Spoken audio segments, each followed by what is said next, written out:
Yeah, and actually on that, there's one more clip I would like to play. I do need to give a preface about this first, but I do want to get your reaction from it, especially in terms of like the lead up to some sort of violent conflict or whatever. Now, obviously, the situation that happened basically the same time last year in Burns, Oregon, and Harney County there, where Lavoy Finicum was essentially turned into the Freddie Gray of the Patriot movement, a martyr basically. There was a lot of talk about taking a stand, taking a hard stand too. And recently or last month I finished that transcript bibliography of Lavoy Finicum's videos and all that, and I hyperlinked, I wrote everything down and so forth, so people can go and look and see what did the man himself say. And what I discovered, at least in part, just in transitory passing here before I get to the clip, is that Lavoy Finicum was very much as early as early 2014, after the Bundy standoff happened in Nevada, he was talking about dying for this and dying for that and so on and so forth. So it wasn't like a brand new thing with him. There was a lead up to it as well. And so I think what this clip I'm going to play here in a minute, and I'm only going to play maybe about 2-3 minutes of it because the context is important, is there's actually a local here by the name of John Bush right here in Austin, Texas. And I've actually met him on a few occasions whenever in certain places I've shaken his hand and talked to him only once really. He doesn't know me.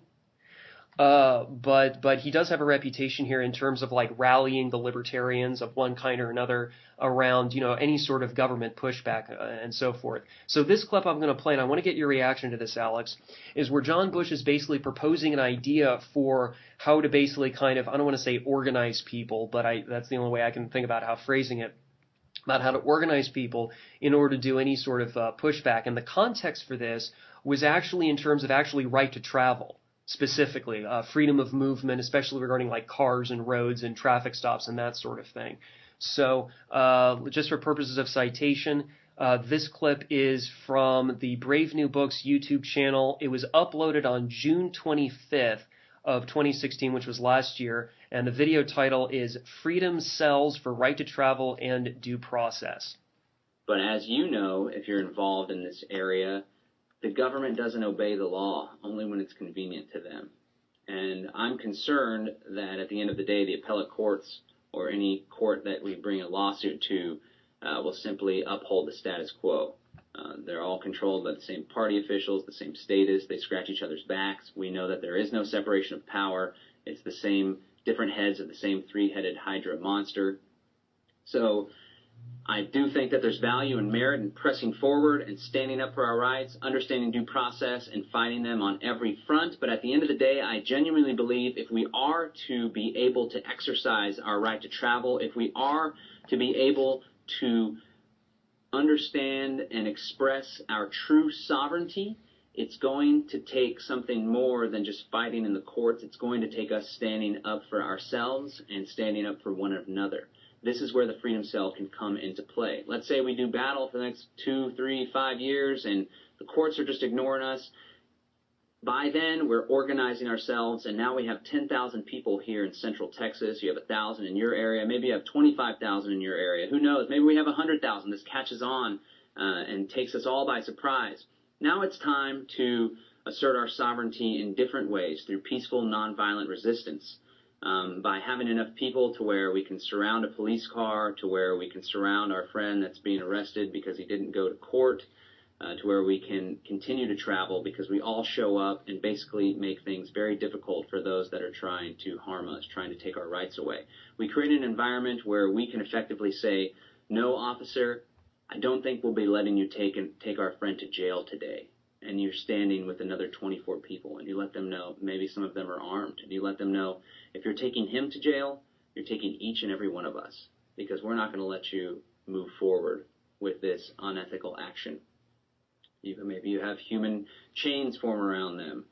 You do sit-ins. Who knows? I don't know how this pans out. All I know is I'm not going to sit around and wait for the government to catch up and the bureaucrats to catch up with respecting my rights. So that's kind of that, and obviously I did cite that and mention that specific video by name, and actually I even went the next step and actually transcribed the whole thing word for word because I didn't want to take anything he said out of context. But just based on that clip that you heard, Alex, I mean, Do you think, John Bush is maybe going along the lines of like a Lavoy Finicum thing, or maybe John Bush is being a little bit more realistic? I mean, what's your first impression just hearing that? Again, what was the infringement by the part of the police in question of? I mean, the incident that they would be responding to, saying you're not going to take this person to jail, for example. Like, sometimes I wish people would take things into their own hands when, for example, there's a video of an intoxicated cop and he wants to take this woman home to sleep with her, and she's not down with it, so he straight up tries to handcuff her in the middle of a bar. And because he's a cop, everybody is just sitting there like with their jaws opening, like, oh my God, we can't like fuck with a cop. But he's obviously off duty and he's drunk. And that's a situation to where people should be intervening. That's what I think. But I'll pause and get your response. Well, let's see. In terms of the context really is just. So it depends on what they're responding to. I mean, just because people may be in disagreement with the cop and they're going to do a surround me thing, obviously that could turn out wrong. Bad, real bad. Well, yeah. So when Shane Radliff and I did that 3-part mini-series podcast on my extra constitutional series, which was all about right to travel or freedom of movement, that third installment we did, part of which is what we were trying to kind of make sense and then kind of wargame a little bit whether, I guess, what you could call the civilly disobedient freedom cells as applied to like a right to travel thing, and more specifically the context would be like a traffic stop, which is what I think John Bush was trying to get at. Is that, and Shane and I kind of went back and forth and trying to make sense of it, and ultimately neither of us were really big in favor of it because there probably would be bloodshed. There probably would be. If you're asking me, you're talking specific, which we're talking about so many things, it's right. Difficult to keep up to track with even what you're getting at, going from the Portland protest to Trump to right to travel. I would say if in a particular geographic area, there's like people getting it on the county level, that if you're arguing that's unconstitutional to require quote unquote papers, I guess the idea of the Free State Project, although I never got pulled into it at all, just because I just didn't feel the energy there. And I follow the energy. Like some people follow the money. I follow the energy where my intuition pulls me. Free Thought Project never pulled me in. But something like that where people come around an idea and people start going, okay, we're going to start living differently here in this area to where we've made a break for freedom. But the one guy that used to really talk my head off about the license thing was kind of nuts in Portland. So for me, I'm always going to have an association with the right to travel issue. You come across as sane, and you come across as, this dude came across as straight up nuts. And so, the thing is, I guess I would come at it from another angle that you're not expecting. We should have rational people when we're working towards making change. Yeah. And some people just end up fucking nuts. And so they'll bring an issue to City Hall, and they'll be in like the wrong area. Well, isn't this like a state issue? Like, I mean, yeah, you're asking the city of Portland to what? Like, just because of you and your documents to say, okay, folks, nobody needs a license. And it's like, that's not what Portland's going to do. Even if I'm with that dude and I myself have been pulled over and they've taken my vehicle, I've told people that gangbangers have never robbed me in my life. It's always been the police. And some people say they are the only gang. Well, whatever. But it's always been the police that have taken my vehicle for no insurance, and it's always been the Portland area. So no, I'm not going to be in favor at all of the police state or me having to have insurance to drive, being that I feel victimized by them and economically raped, literally, by them in the past. And so now I can be raped a little bit over here, and I can take care of my papers to the tune of a few $100s per year. Or I can buck the system and get fucked. Yeah. Is there a place for dissent, though, is what you're asking, period, with regards to right to travel, which is its own podcast. But we're already, I guess so, yes, with the right people if it's done right. And not like that guy Richard in Portland that would speak a million miles per hour and just throw documents at people. Well, that not only that, but also local governments would need to see some sort of incentive or be shown how it's not going to be just complete anarchy with all these people running around without insurance, if we are discussing that as well. Because I consider that extortion, to be told that you have to go get insurance before you can drive the vehicle Otherwise, you're going to be cited and they'll take your vehicle and extract money from you at court. I mean, that whole system is just so barbaric. And it's just like there's countless lives that have been, I don't want to say literally destroyed, but very much people have been immobilized and disabled, their transportation, for not being in line with the transportation rules. And that has led to great suffering and problems, including homelessness. Well, yeah, and again, that series I wrote, which was the extra constitutional series, basically I went systematically through every infringement: driver licensure, vehicle registration, the emissions inspections. Yes, they have those in Texas. The I guess you could call it the liability certification, which included but wasn't limited to automobile insurance, which was interesting. The general funding, and then of course probably most nasty would be the traffic stops themselves. I went through each one of those looking in the Texas laws, and unfortunately, as best as I can tell, it's all legal. But it violates the spirit of the Texas Constitution without actually breaking the letter of it. And that's a fine distinction I don't think a lot of people can appreciate, because most people, even a lot of the right to travel advocates of one type or another, don't actually do any legal research into the government laws to wherever they happen to live, and actually try to even just make sense of it. Never mind actually doing any sort of pushback. Just in a pure what did the government do to us kind of approach, where you're just trying to make sense of it. They haven't even done that. Also, figure in the fact that the sovereign citizens, oxymoronic that they are, they've poisoned the well regarding right to travel issues with all their cockamamie nonsense about, Kingdom of Heaven or pick something. And so yes, if there ever was an attempt to do any sort of genuine pushback of one kind or another, perhaps along the lines of what John Bush mentioned, maybe not. The problem is that I honestly think, man, and I think I said this one with the interview I did with Shane, is that I think you probably would have like a Bruce Doucette type infiltration, sabotage, disruption type of thing, and maybe that combined with maybe a couple dead bodies, kind of like a Lavoy Finicum situation too, where it could basically turn into, no, I don't think it's an exaggeration to say, a clusterfuck. And the main problem is that people don't even appreciate freedom of movement for the most part. Okay, so you're basically saying this is a legitimate issue. Of course, you wrote about it. We'll do a separate podcast on it longer. But because people are so easily co-opted, somebody like a Bruce Doucette declaring himself a fake judge, right, or an anarchist that wants to block travel or block traffic. Imagine people blocking traffic over a right to travel issue. Oh, geez, that would just make things exciting. As if things weren't exciting. We're not going to let you drive until you let us drive without licenses. Somebody can easily co-opt the issue, which doesn't make the issue, though, less important, which from the micro to the macro, or looking at another example, same thing with the anti-Trump dissent. Just because the protesters are acting a certain way doesn't mean that there isn't legitimate reason to not get on board humping the Trump. There is a real role for independence that does not include violating other people's free will. Yeah, and so I think that's kind of like even what we've mentioned in the other podcast about like Portland and such. I mean, it doesn't really matter the urban locale of one kind or another, right? I mean, there's a lot of urban areas and cities and metropolitan areas. I mean, hell, even here it's called the Greater Austin area, which includes like a lot of the smaller towns up to the north. Here's an excellent question for people to ask themselves. Whom would you be willing to share a foxhole with?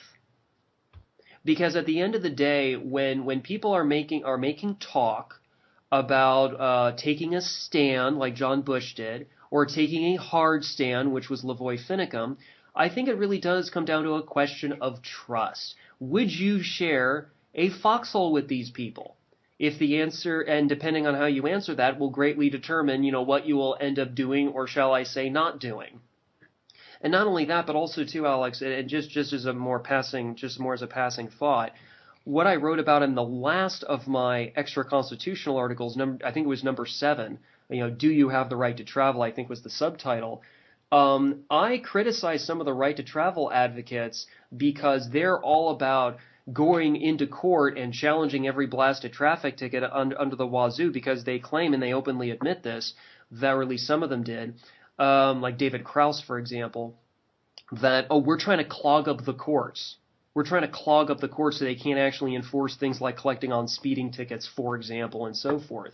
And I really criticize that approach. I think there were other approaches that can be done, sometimes involving tax avoidance, which is legal, and other times other things which are very interesting. Some people even suggested living on sailboats, like let's ditch cars and go live on sailboats, right? There's a lot of different approaches that I think work a lot better in terms of lifestyle changes. I mean, heck, your whole thing with living off grid, that's a lifestyle change, right? That's all voluntary. That doesn't require changing laws That's right. That's my political persuasion. That just came to me the other day. Living off grid and away from people is my political persuasion. I don't know if that's been defined yet, but that's my 2 cents, and I'm sticking to it. Right. I'm with the off-grid party, but forget the other off-gridders because most of them are co-opted. They don't want to be bothered with the news. They certainly don't want to talk about the news while they're living off-grid. If they don't want to be bothered with it, and most of them are going to keep carrying flying their flag of political choice. Or the flag of don't tell me what's going on because I've already left society and don't want to be bothered anymore. So well, and to be perfectly fair, yeah. I mean, I'm more partial to that. I mean, except for doing these podcasts with you and all. That's most respectable of all of them. At least they're going to be independent with it. Yeah. Well, speaking only for myself, I mean, the closest I even get to the news cycle is when I do these podcasts with you, and otherwise, I'm either doing research or I'm reading books. I'm actually working on the federal income tax right now and trying to make sense of that because I can't find an enabling statute anywhere about tax evasion or willful failure to file. I'm assuming it's somewhere in the United States statutes at large, but I don't know if Congress even passed a law or not. I'm trying to find an answer. But if I was able to find an answer regarding right to travel, the right to travel infringements like the driver licensure right here in Texas and so forth, there's got to be a law saying that you must pay the IRS a certain portion of money for your income tax. I'm assuming there is. I mean, the federal government can't be that lawless, right? But again, I don't have a firm answer on that, at least not yet. But unfortunately, all of these guys from the tax honesty movement, which usually tend to be right-wing, unfortunately, at least historically, like going back into the 80s, they do these experiments. For example, Irwin Schiff, he did an experiment with this so-called zero return method, which I do not recommend because when they actually tried it, they were all those different people, especially that one group of waitresses, all got charged with a combination of like tax evasion, willful failure to file, and some other things that the IRS kind of slapped them with. And they all got horribly, horribly punished. Their lives were destroyed. Irwin Schiff himself died in prison. His son Peter Schiff, some of you folks in the audience may be familiar with Peter Schiff, being known as Mr. Doom for predicting the Great Recession in 2008, 2009, and so forth. Peter Schiff wrote a eulogy about his father dying in prison because he was trying to at least draw attention to the federal income tax being an unjust law and such. And so I think there are people where, yes, there are real grievances that I think are occurring that the government does perpetuate. Any of these American governments, the federal government, several state governments, and so forth. The problem, I think, Alex, and I think this is what you notice, and especially in the other podcast about Portlanders, is that the attempt at pushback, the attempt at trying to remedy these grievances is more often than not so hackneyed, so throw spaghetti at a wall and see what sticks, and not even the see what sticks parts, just throw spaghetti at a wall, that it's very, like you said, it's very much controlled chaos, and they're being irrational too. Like like even protesting itself. I mean, what is protesting? Oh yeah, let's get onto the streets and wave and do placard waving. Let's wave some cardboard signs, and then what? Those who falsely imagine themselves to be our rulers are just going to say, oh, you pointed out we were doing something tyrannical. Sorry about that. We'll abolish these laws and leave office. Anyone with a genuine, independent, nonpartisan position is going to be shouted down by both the left and the right, while both the left and the right are denying that they're doing that to a truly independent voice. So people like myself and yourself, if we were to emerge in a public setting before thousands of people on a street, we're going to get shouted down by the left and or right mob, while both on the left will deny that they are acting with their political counterpart to shout us out, while accusing us to be their political enemy. Yeah, Libtard or right winger. right, Either or, depending on who they are, is what determines whether they call us a left winger or a right winger. right, and no joke, I honestly believe, Alex, that if you or me or even a very few handful of people I still stay in contact with were to be in a situation like that for whatever reason, we're addressing like a live crowd who are emotionally volatile one way or another, I don't think this is a joke to say. Depending on the racial makeup of the crowd and maybe some of their ideological leanings towards the so-called left or the so-called right, I think at least one of us would get lynched, depending on their own biases and such. If not all of us. How would people respond to Donald Trump if he was black and acting the way that he's acting? And that was Tommy Sotomayor, who's a really good speaker on YouTube. I like some of his videos. I haven't watched him in about a year or so. But he's been really good at trying to keep, frankly, black people, in particular black mothers or women, accountable for what's been going on in their society with crime and whatnot, and it really starting at the home. Not so much the government or conspiracy, but what's going on in the home, in the family unit. And anyway, I didn't watch his video, but it's like, yeah, you know, and you were saying earlier, the things that people freaked out about in executive orders when Obama did it. Wrapping things up here with Trump, now they're making excuses for it. We'll come back and we'll do more of these podcasts. I want to give some closing thoughts by echoing that I called Donald Trump as a selection and that there would be a conflict even if Donald Trump isn't the president by the time that we go to World War III.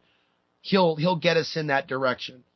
And I said this at a time where there was no real tensions between China and Trump. It was let's wait and see. So we're going way, way back, like all the way to the summer where I'm talking about this, and it wasn't really clear. And then poof, on cue, there's tensions over these islands over in Asia, South and East China Sea. There's the issue with Taiwan. Now, on cue, you got the North Korean thing. And then Trump acting really, it won't do it. It won't do it. You know, so he's almost playing this George W. Bush arrogant attitude, but just a different flavor, the Trump flavor. Yeah, the Trump flavor, baby. It's like it's cola. Shake it up and nano drink. It's a different flavor. Go. It's a different puppet. Now we got Iran threatening to dump the dollar, or in the process of dumping the dollar over the banning of Iranian immigrants. So that's what's really interesting, because let's just say, Kyle, that I was concerned about terrorists and I was concerned about keeping America strong and protected from terrorists. The countries they picked out were kind of bizarre anyways. I wouldn't be a fan of putting Afghanistan on it, but let's just say I was wanting to know, we got to get yo. Well, then you would think that Afghanistan would be on the list, and Pakistan and a few others because of their official stories that they fabricated from 9/11 to the Orlando shooter. Yes, then they would have Afghanistan, unfortunately, on that list, but it's not. Iran is. And then people are going, whoa, aren't these like the 7 same countries that were targeted that Wesley Clark blew the whistle on? And I guess Chris Green also put a video up. Not here to bash anyone's work. I'm noting that the Trump supporters, though, they keep saying that the Democrats are behind the war, though. Like Donald Trump is just innocent in all this. And when I hear people doing that, it's just like it's the same crowd that said, "Oh no, it's just Bush's people the Republicans trying to start the war. Obama ain't doing nothing. Obama ain't doing nothing." Well, guess what? You know, Libya was struck like right around the time of Fukushima, and I remember sitting there having fish tacos with a friend that I hadn't seen in a while. I was at that place on 42nd and Hawthorne. I remember where I was.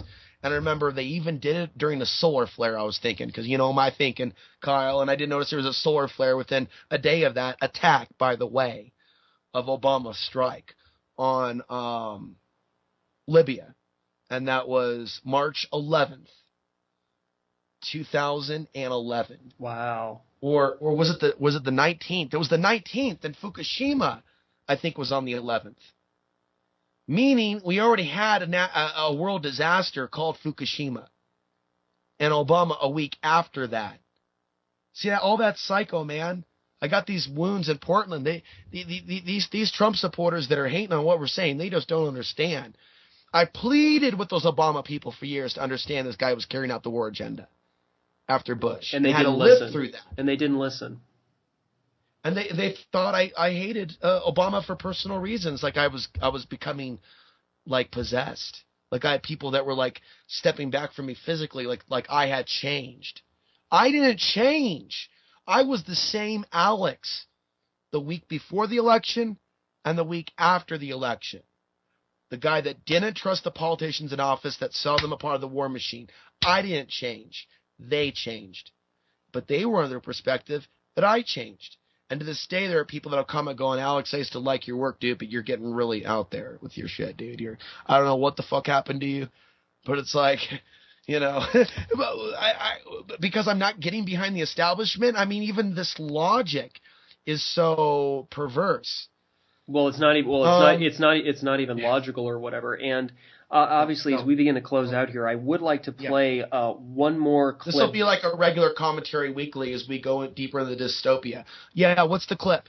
Okay, last clip for now and all that. And I want to get your reaction to this. This was from the Ludwig von Mises Institute, their YouTube channel at Mises Media, and it was at an event called Mises Circle in Costa Mesa, California, on November 8th of 2014. It's entitled "The Natural Law as a Restraint Against Tyranny," a speech by Judge Andrew Napolitano.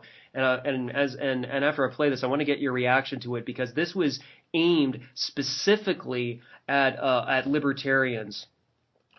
We need to understand the force of darkness among us.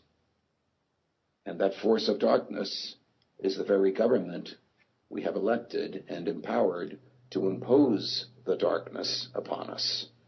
The better we understand it, the more we understand it, the sooner we can be free from its shackles. I expect that when I die, I will do so peacefully in my bed, surrounded by people that love me and faithful to first principles.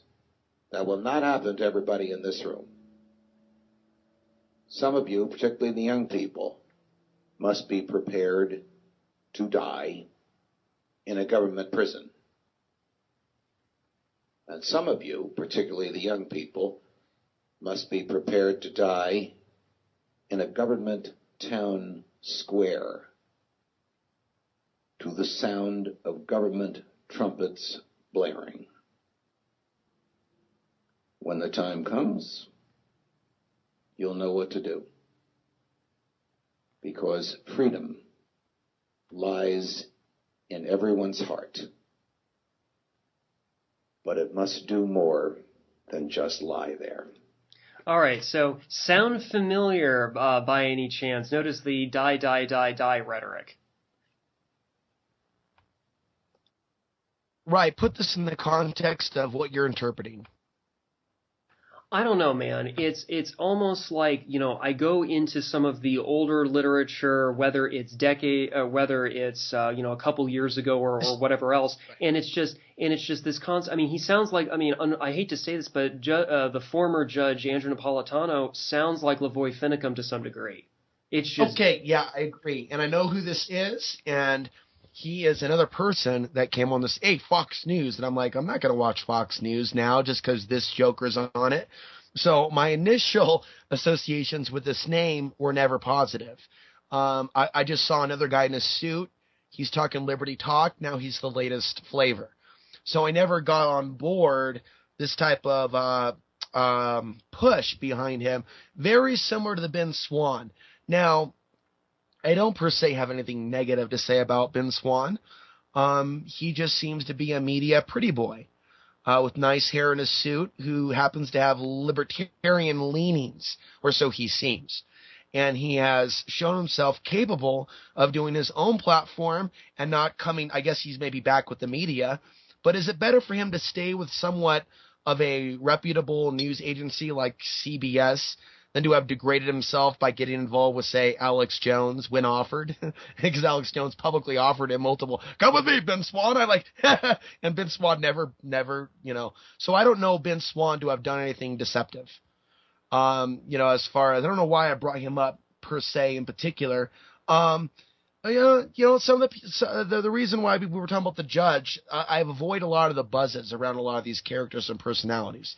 Mostly because I just, follow my own intuition, And if someone happens to be on the mainstream media, rarely, and I don't even know what those rare situations are, does it really end up being a good thing. They are usually co-opted in some way, shape, or form. And so we saw, for example, the rise in popularity of Russia Today. People have been kind of quiet about RT lately since all that Russian propaganda stuff came out, by the way. Yeah, that's true. And I just want to remind people, I was concerned about Russian propaganda way before it became an issue. So it should also be brought up again that Clinton was there at the right time to discredit genuine talking points about actual Russian loyalists amongst us in the alternative media. And how is this going contrary to true independent or libertarian, non-statist? How does this go contrary to freedom if we're doing, Putin for president memes? And people are literally falling for a Putin worship, whether it be his shirt off, or the fact that Putin's doing a martial arts throw, or the very fact that he has info babes with their titties hanging out on RT washing cars. There's a clip of me talking about that 4 years ago. I'm like, look at them. They're showing girls wash cars. What is this, a Sir Mix-a-Lot music video, or is this news? Because, see, that's what you expect from a Sir Mix-a-Lot video. Raise the roof, or what's that song? Put 'em on the glass. Put 'em on the glass. That's the one. So here we have like a put 'em on the glass. You might want to play some of that in the background, Kyle. But if you're imagining Vladimir Putin, and you're thinking about Russian talking points and American conspiracy theories, and then boom, it goes to a cut of some Putin girls. They call them the Putin girls, literally, and they're putting them on the glass. They're literally, boop, boop, I don't know how the song goes. They're putting them on the glass. Baby got back. At least I can know. Baby got back. Yeah, that's Sir Mix-a-Lot. So you see how that's worked on an American audience, and then you see this, how they're using what's worked on the American audience via RT. And then so you have these various info babes coming around, and then you had a farce of a show called Adam vs. the Man. Well, what man? What man are you talking about? That man or that man? Oh no, just that man. But I'm gonna say so in a mocking manner to a person asking him questions. Go ahead. We got to put him on the glass. Yeah, I think that's the song. Vladimir Putin. Ooh, and Abby Martin stripping on the pole. You don't want someone, And then Abby Martin came out, and she shaked that booty. And we all know Abby Martin. She was all out there doing the whole hottie, brunette, truther chick, and then she flip-flopped and deleted her own video. She basically kowtowed the public pressure. I sent that woman some messages on Facebook saying, at some point you're going to figure out RT is a part of the New World Order. It's a part of this divide and conquer game. It would be nice. I never really knew her, folks. So I guess she was like Luke Kradowski's lover at one point. And then Luke Kradowski was also close to RT. And I sent Luke Kradowski messages in 2012 over Facebook and told him in person. He said, hey, send me a message. Why do you think RT is part of the New World Order? I just think that's weird. And I don't know whether he really just said that like a mocking way or really wanted to know that. And I basically said they're promoting New World Order, dude, in the East. As the U.S. is destroyed by design. It's only a matter of time. And they promote the Chinese-Russian war games and all that set to expand. And so there's so much to talk about, and I know I want to wind down. I want to echo that I've been warning about this World War III scenario, and the RT propaganda plays its role in it. This thing with Iran seems to be by design, as if they're all actors. Trump, Iran, China, they're all saying and doing. It's like, yes, it seems like a chess game, Kyle and others, but it's almost as if it's like, okay, at this point in the script, on this month, we're going to be at this point. They're going to be at this point of nationalism. We're going to be at this point of talking about MAD, mutual assured destruction, and people are going to be thinking about nothing but zombie apocalypse and run for the fucking hills, bitches. It's like literally going to come upon people like that, like a sucker punch with brass knuckles with spikes, unfortunately, instead of just the regular knucks. It's going to be bloody. And so people should know, at least be warned, even if I sound like a crazy person, that it sure seems like they're just prepping for a World War III scenario. And that everything that they built up, and just because I suggest that doesn't mean I'm predicting the end of the world. I think that they're going to create a conflict and then come back with some kind of a world government. There's another YouTuber, And he's asking the question, why are the tech giants that are billionaires going off grid to their bunkers in New Zealand? What do they know that we don't know? And the person's a Trump supporter. Here's my answer to him. I don't know if it's going to happen tomorrow. I guess it could. I'm thinking it's going to be longer term. But the plan is more than likely to build this AI self-driving car grid after they just blow up an old infrastructure. Kind of like going from analog to digital. Why don't you just blow up the whole box, throw that old computer out the window, and smash it with the baseball bat, and start over with a brand new flat screen from Walmart, $2.99. You can just smell the melting plastic and the screaming Chinese slave as you take it out of the box. Well, what if they're planning to just create a conflict and then just bring the world under its thumb because of that conflict that never even need to happen? And then they roll out the AI and the self-driving cars. And that's where my mind's been for some time. Well, that they have this grid that they're going to roll out, but they need something to literally, and it'll seem like an accident, destroy the old grid first, and then roll out this weird new apparatus. Well, obviously, kind of starting out closing here and all that. I don't know, man. To me, it's just the whole thing kind of seems very simple in some sense, because unfortunately, the so-called alt-right, which is really just the cheerleading section for His Majesty the Shiny Rug, is mainly just this. They're essentially saying that we have to bow to the king. We have to bow to mercantilism. We have to basically support that because of the socialist bureaucracy, which is evil. I do agree with them on that. But because of the socialist bureaucracy, therefore we have to support these fascist multinational corporations, which actually only are the way they are because of limited liability protection, which is bestowed upon them by the state. So it's still government at the end of the day. And what I find rather unfortunately fascinating is that it's almost like that song, jokers to the right, or people to the left of me, jokers to the right, and here I am sitting in the middle with you. Right, at least in some sense. So I would just say this. If people just, if they did not initiate the use of force, if they didn't use coercion against each other, which is what I think was a lot of what was going on in the other podcasts regarding Portland and such, if they didn't initiate the use of force and they respected property rights, I think a lot of the evils of what you and I have been describing here, not all of them to be sure, but I would say probably most of them, wouldn't even be existent. It would just be, you refrain from initiating the use of force and you respect property rights, and then, anything else that happens after that point onward would either be vices or, people's emotional issues still, but it would be manageable. It would be doable. It would be, even sometimes in a medical context, even treatable, at least in some sense. But the fact of the matter is that they want to initiate the use of force. They do want to coerce people, and they don't respect property rights. And honestly, man, to me, it just seems really that simple. So when you have the alt-right, the Trump cheerleaders, saying about white genocide, or they're talking about the Sharia law thing, or they're saying how wonderful their king is, who falsely imagines himself to be our ruler, I think what you're basically seeing are a bunch of, authoritarians who, again, want the government to initiate force on their behalf and disrespect property rights. About receiving welfare. In addition to everything that you just mentioned quite well, they're really big into the false claims that particular protesters are receiving welfare or being paid by George Soros, or they're protesting because they want free shit. And I'm noticing people that previously showed strong signs of intelligence and investigative reporting, they feel, though, it's more important to speak in a flock, for their tongues to speak in a pattern with others in the same week. Kind of gets outside of our conversation and into more theoretical conspiratorial speculation about mind control and spell casting, but they speak in these patterns. They just want free shit, when they know damn well there are people out there that are protesting shit that protested during Obama that didn't vote for Clinton.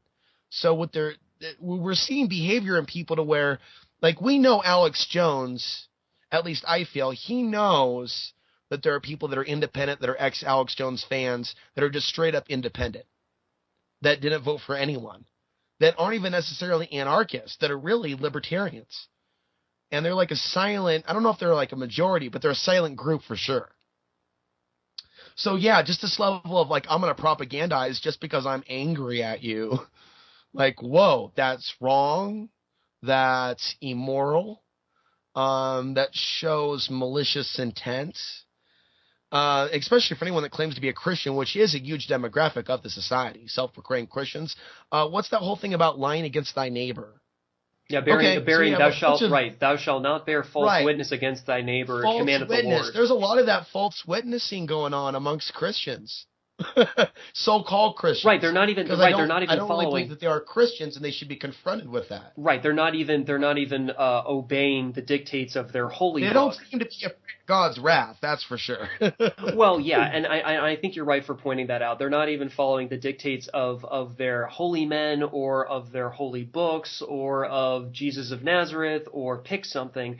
Again, one more time, they lack integrity because they're hypocrites. And I think that's Well, the bottom line.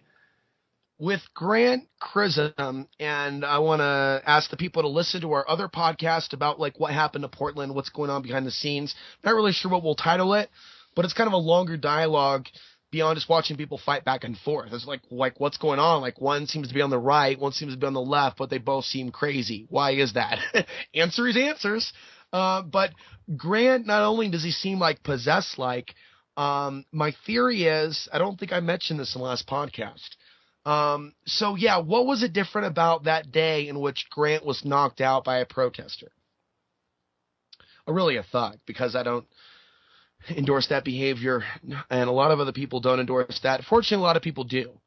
But they're not really nice people to immigrants to begin with. This was all just, here's a reason to fight some dude who was kind of dressed like a hick, like, he's actually hipster, but Grant dressed with like a red and black plaid shirt, so he would look more hillbilly-like for the online demographic that he's targeting. What was it about so-called Grant Chisholm that ended up with him being knocked out that day? Well, he and his group verbally accosted church members several hours earlier. And I don't want to sound too religious or superstitious, but this is kind of worth reporting on. So this guy's gone all this time without being knocked out. The one day he gets knocked out, he's calling all the refugees terrorists, which he normally doesn't do. He's usually just attacking the homos.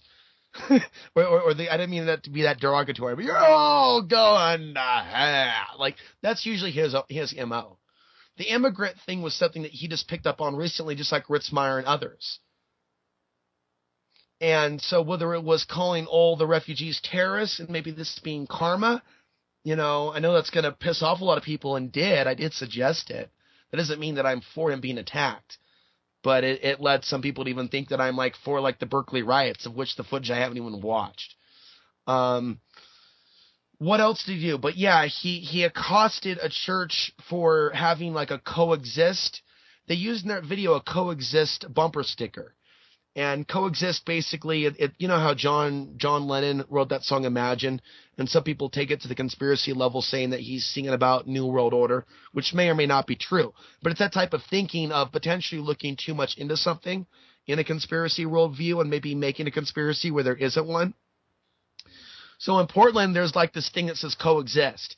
And so you have the C, you have the O, and so like each of those letters like indicates like a world religion.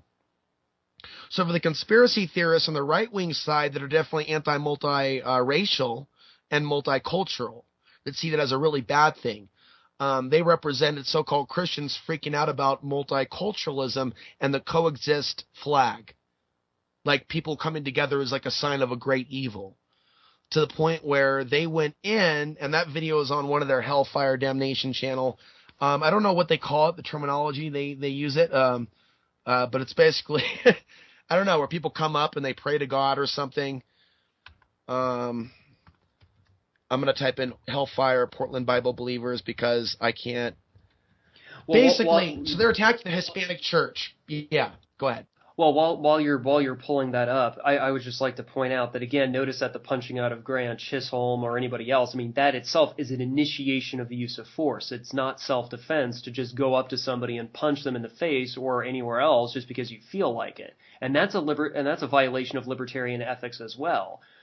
So yeah, again, if people just refrained from initiating force, from initiating the use of force and then respecting property rights, a lot of these evils of one kind or another, whether it's people grabbing at flags or accosting each other on the street or accusing each other unjustly of ulterior motives in terms of taking money from the welfare state or a white genocide or all of this doom porn, would all of these evils really wouldn't even be an issue. Not really. I don't think so anyway.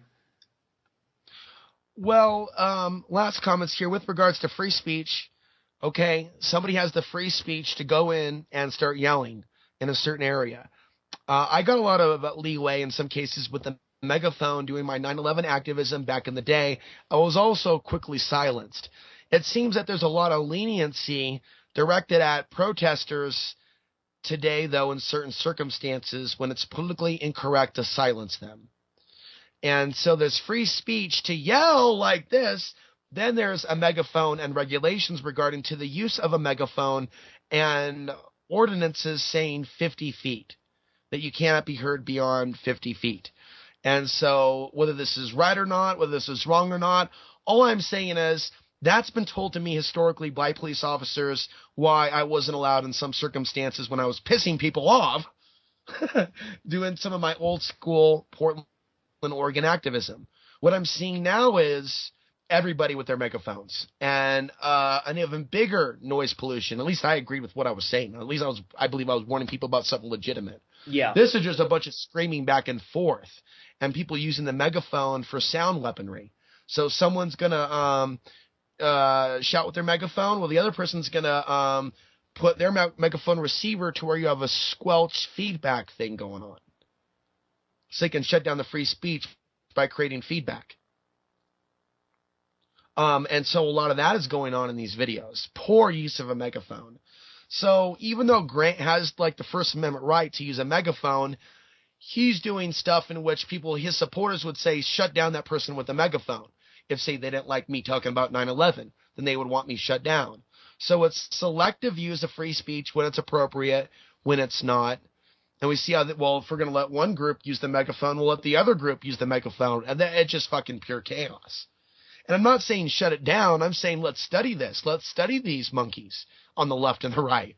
Let's see. And really what we're doing as we conclude this Trump podcast is really give people an excuse to listen to the other podcasts. Because people are looking at these people in Portland. They're going, what the hell? Drop a nuke on it. Be done with it. They don't realize that that's really cruel. First of all, there's a bunch of people that aren't protesting that live in Portland that aren't quote-unquote libtards. This type of labeling back and forth is the problem. And we're seeing just this promotion of fascist thought forms, really. As we look at Grant Chisholm with the megaphone saying refugees are terrorists, that's fascism. That's what's being promoted now. And we have the other side saying, he deserved to be knocked out and hurt. And we're going to call him a Nazi over and over and over and plaster his business Facebook page with allegations that he's a Nazi and not even discuss all the horrible things he said that day. But we'll just call him a Nazi. And it's like, well, if you want to be technical, as I said earlier, and I know this is not very PC, we're dealing with a massive Muslim Holocaust, a Middle Eastern Holocaust at this time. And so people say the word Nazi a lot. We're now going into new terrain that the Trump supporters won't recognize. Millions of innocent people dead that did nothing for 9/11. And they actually have nothing to say about that. So I can't hold back my spiritual views that this is some sort of demonic, satanic, kind of like you hear about land grabs. Like, we got a land grab. It's like a soul grab. It's like they're collecting souls. It's like all these people that are running around blindly supporting the idea of banning people or judging people based on where they're from. I can't help but think and wake up in the middle of the night, day after day. My role and the reason I'm even alive is to remind them that they're marking their own soul by going along with this. And I truly feel, Kyle, that that's really all I have to do is just keep this up and keep reminding them they're marking themselves. If they get on board this whole, we're going to get part of this new movement because this is worse than Nazi Germany. If those people out there believe that Hitler did not kill those many people, will, by their own thinking and logic alone, knowing they're not counting all the bodies in Afghanistan, knowing that there are memes out there saying drone them all, despite the fact those people are innocent. They've literally been dehumanized because they believe that they were born rapists and child traffickers. They don't realize the West has supported radical Islam for so long that radical Islam has been able to dominate certain Middle Eastern regions where innocent Afghanis and innocent people used to live and believe other things, by the way. There are even people out there that believe that the Vatican had a role in the spread of radical Islam. These people out there, these Trump supporters, fail to realize that we are not supporting ISIS or the spread of Islam. They themselves are either fans of Alex Jones or dovetail to other thought forms to where false flag dialogue is discussed, or the idea of creating fake terror. Hence a former Alex Jones documentary, Terror Storm. Create a terror storm, problem, reaction, solution. And so, I mean, to me, that's what makes this really clearly a battle of good and evil, like Lord of the Rings. Like Lord of the Rings, a battle of good and evil. You know, when you have a man like Alex Jones that has led so many for so long, that has sat there and cried for the children. I mean, the very fact that they played a role in acting like they were shining the light on the truth of 9/11 is what really puts like a spotlight on Alex Jones. It's not me bored and looking for something, you know, or some way to attack a man. Oh, I'm jealous of what he has. Yeah, that's exactly what this is. It's actually really like going, whoa, I used to actually be inspired by you. I actually used to have some of your talking points as I'm hypothetically thinking about Alex Jones. I used to watch you to get pumped up before my TV show as you pointed your finger and you cried about the fluoride in the Austin water. And you sat there and talked about the mighty oak trees and almost seemed to cry. And I was so touched, Kyle, and I would watch those videos in 2006, 2007, get fired up. And I didn't blame the media. I became the media because of people like Alex Jones. It was really myself. He doesn't get all the credit. He was just one of many, and there were others. And then over time, I got to know some of these people, and I got to interview some of these people. And I got to also get a feel for where they're really at. Even people like David Icke, who I got a chance to meet once. And kind of see, like, even though there are these people that are really influential, there's a real lack of people being their own leader.